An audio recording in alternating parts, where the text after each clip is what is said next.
America, Europe దేశాల ఘాటన మనల్ని కూడా కట్టిందా? ఇరాన్ నోరు మెదపటం లేదు, సమాధానం చెప్పటం లేదు. లేదా ఇరాన్‌లో సైనిక పాలకులు చెప్పే మాటని మిగతా వాళ్ళు వింటలేదా? మిగతా వాళ్ళు చెప్పే మాట సైనిక పాలకులు వింటలేదా? సైన్యంలోనే గ్రూపులై కొట్టుకు చస్తున్నారా తెలీదు. ఎందుకంటే భారతదేశానికి ఫ్రీ హ్యాండు హార్ముజ్ జలసంధి నుంచి పంపించేస్తున్నాను. పక్కన ఇరాన్ అధికారిక ప్రకటన చేస్తుంది. ఇరాన్‌కి సంబంధించిన భారత రాయబారి కూడా చెప్తున్నారు.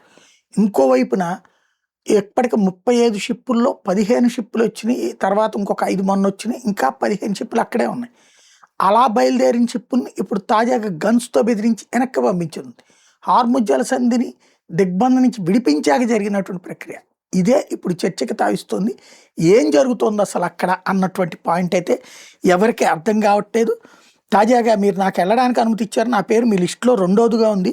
ఇప్పుడు ఎందుకు కాల్పులు జరుపుతున్నారు? నన్ను తిరిగి వెళ్ళనివ్వండి అంటూ ఆ దాంట్లో నౌకలో పనిచేసేటువంటి సిబ్బంది మాట్లాడినటువంటి మాటలు సంచలనం సృష్టిస్తున్నాయి. భారత్ జెండా ఎగురుతున్నటువంటి సన్మార్ హెరాల్డ్ అనే క్రూడ్ ఆయిల్ ట్యాంకర్ని ఇరాన్ దళం బలవంతంగా నౌకాదళం తిరిగి వెళ్ళమని బెదిరించినటువంటి నేపథ్యంలో ఈ చర్చ నడుస్తుంది.